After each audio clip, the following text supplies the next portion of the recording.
அஸ்ஸலாமு அலைக்கும் வரஹ்மத்துல்லாஹி வபரகாத்து. விடியல் இணையதளத்தின் மற்றுமொரு நிகழ்ச்சியினூடாக சந்திப்பதில் மிக்க மகிழ்ச்சி அடைகின்றோம். அதாவது இன்று இலங்கையில் மாத்திரமல்ல உலகளாவிய ரீதியில் பேசுபொருளாக இருக்கின்ற இலங்கையின் முன்னாள் ஜனாதிபதி ரணில் விக்ரமசிங்கே அவர்களுடைய கைது தொடர்பாகத்தான் உங்களோடு நான் இன்று பேச இருக்கின்றேன்.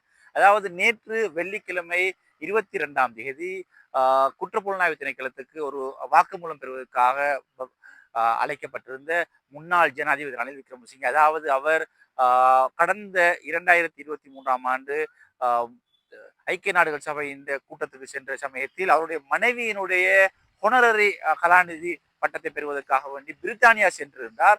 அந்த சந்தர்ப்பத்தில் அவருக்கு ஒரு தனிப்பட்ட பிரைவேட் விசிட்டுக்காக வேண்டி அரசாங்க செலவினை அரசாங்க நினைவு துஷ்பிரயோகம் செய்தார் அடிப்படையில் ஒரு வாக்குமூலத்தை பெறுவதற்காக அவர் அழைக்கப்பட்டிருந்தார். சுமார் வாக்குமூலம் பெறப்பட்டு 1:30 மணி அளவில் அவர் கைது செய்யப்பட்டதாக ஊடகங்களுக்கு குற்றப்புலனாய்வு பிரிவு அறிவித்திருந்தது.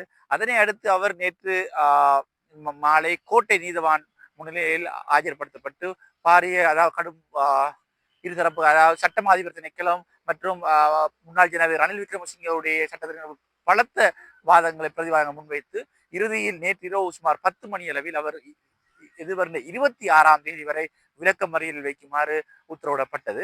அதன் பிற்பாடு அவர் சிறைச்சாலை வாகனத்தில் அங்கிருந்து கோட்டை கம்பெனி தெருவில் உள்ள கோட்டை நீதவான் நீதிமன்றத்திலிருந்து கொழும்பு மெகசின் சிறைச்சாலைக்கு வெளிக்கடை சிறைச்சாலை செல்லப்பட்டார். பின்னர் அவர் அங்கிருந்து சிறைச்சாலை வைத்தியசாலை அனுமதிக்கப்பட்டிருந்தார்.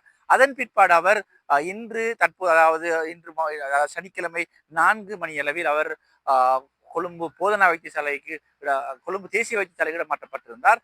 பின்னர் இப்போது அவர் கொழும்பு தேசிய வைத்தியசாலையின் ஐசியூவில் அதாவது சிகிச்சையில் அனுமதிக்கப்பட்டுள்ளதாக வைத்தியசாலை தகவல்கள் தெரிவிக்கின்றன.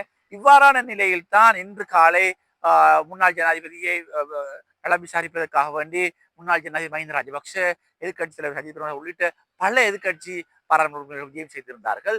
இவ்வாறான நிலையில் தான் இன்று நண்பகல் வேளையில் ஒரு முக்கியமான ஒரு கூட்டம் ஒன்று இடம்பெற்றது கொழும்பில். அதாவது எதிர்கட்சிகளை சேர்ந்த அனைத்து கட்சி மஹிந்த ராஜபக்ஷ உள்ளிட்ட பல தரப்பினர்கள் கொழும்பு 7 லோட்டஸ் ஃபிளவர் ரோட்டில் உள்ள முன்னாள் ஜனாதிபதியினுடைய அலுவலகத்தில் ஒரு விசேட பேச்சுவார்த்தை ஒன்று மேற்கொண்டார்கள். அதாவது எப்படி இந்த கைதினை நாங்கள் எதிர்கொள்வது என்பது தொடர்பாகத்தான் பேச்சு நடத்தினார். குறிப்பாக இது ஒரு தனிநபர் கைதாக கருத முடியாது.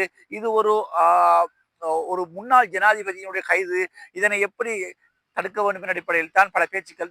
இந்த சந்திப்பில் விமல் வீரவன்ச, மனோ கணேசன், ஜெயஸ்ரீ ஜெயசேகர போன்ற பலர் பங்கேற்றுள்ளதாக தகவல் தெரிவிக்கின்றன. உண்மை அதே நேரத்தில் இலங்கை தமிழரசு கட்சியின செயலாளர் எம்ஏ சுமந்திரன் அவர்கள் கூட தனது ட்விட்டர் பக்கத்தில் ஒரு கடுமையான ஒரு கண்டன அறிக்கை வெளியிட்டிருக்கிறார். அதாவது வெள்ளிக்கிழமை கைது செய்து அவருக்குரிய பெயில் அதாவது பிணையினை பெற முடியாத வகையிலே இந்த கைது இடம்பெற்றிருப்பதாக இது கண்டிக்கத்தக்கது என்று குறிப்பிட்டிருந்தார். அதுபோன்றுதான் என்னுடைய ஸ்ரீலங்கா முஸ்லிம் காங்கிரசுடைய தலைவராகிய ரவுஃப் ஹக்கீம் அவர்கள் கூட பாராளுமன்றத்தில் ஒரு பாரிய விடயத்தை குறிப்பிட்டிருந்தார். குறிப்பாக முன்னாள் ஜனாதிபதி கைது செய்யப்பட்டது தொடர்பாகவும் அதே நேரம் இந்த முன்னாள் ஜனாதிபதி கைது செய்யப்படுவார் என்று ஊடகங்களுக்கு அறிவித்த சுதா என்பவர் தான் யூடியூபருக்கும் பிரதமர் ஹரிணி அமரசூரியருக்கு இடம்பெற்ற ஒரு சந்திப்பு தொடர்பாகவும் அவர் விரிவாக நேற்று பேசியிருந்தார்.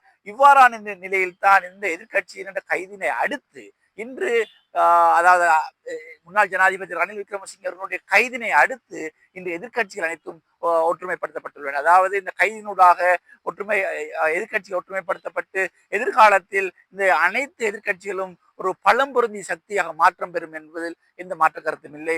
இதற்கு அடித்தளமிட்ட அரசாங்கம் ஒரு பாரிய தவறு செய்திருக்கின்றது. குறிப்பாக ஏனென்றால் இந்த முன்னாள் ஜனாதிபதி ரணில் விக்ரமசிங்கே கைதினை அடுத்து பல முன்னாள் ஜனாதிபதிகள் அதுபோன்று பல சிரேஷ்ட அமைச்சர்கள் போன்ற கைது செய்யப்படுவார்கள் என்ற அச்சம் தற்போது ஏற்பட்டிருக்கிறது. குறிப்பாக உங்களுக்கு மைத்ரிபால சிறிசேன அவர்கள் உடனடியாக நீதிமன்ற வளாகத்தில் சென்று முன்னாள் ஜனாதிபதி ரணில் விக்ரமசிங்கோட அருகில் இருந்ததையும் பாவதானிய கூட்டியதாண்டு இப்படி இதன் காரணம் இது போன்றுதான் முன்னாள் ஜனாதிபதி பலர் அதுபோன்ற முக்கிய அரசியல் பலர் கைது செய்யப்படுவார்கள் ஒரு அச்சம். என்றால் ரணில் விக்ரமசிங்கே கைது செய்தவர்களுக்கு இந்த அரசாங்கத்திற்கு ஏனையவர்களை கைது செய்வது எந்த பிரச்சனையும் வரமாட்டாது. சோ அவர் மிக விரைவில் கைது செய்யப்படும். இன்று எதிர்கட்சிகள் ஒரு கூட்டணியாக பலம் பொருந்திய கூட்டணியாக அமைப்பதற்கான நடவடிக்கை எடுக்கப்பட்டிருக்கிறது. குறிப்பாக இந்த தற்போதைய ஜனாதிபதி அனுரகுமார் திசாநாயக்க தலைமையிலான தேசிய மக்கள் சக்தி அரசாங்கத்தினை வீட்டுக்கு அனுப்புவதற்காக வேண்டி இந்த எதிர்கட்சிகள் அனைத்தும் ஒற்றுமைப்படுவதற்கான ஒரு தீர்மானம் ஒன்றை முன்னெடுத்திருக்கின்றது. எதிர்காலத்தில் இந்த எதிர்கட்சிகள் இந்த கூட்டமைப்பு எப்படி இடம்பெறப் போவது என்பதை நாம் பொறுத்திருந்து பார்ப்போம். அதுவரை மற்றும் ஒரு நிகழ்ச்சியில் சந்திக்கும் வரை விடைபெற்றுக் கொள்கின்றேன். அஸ்ஸலாமு அலைக்கும் வரஹ்மத்துல்லாஹி வபரகாத்துஹு.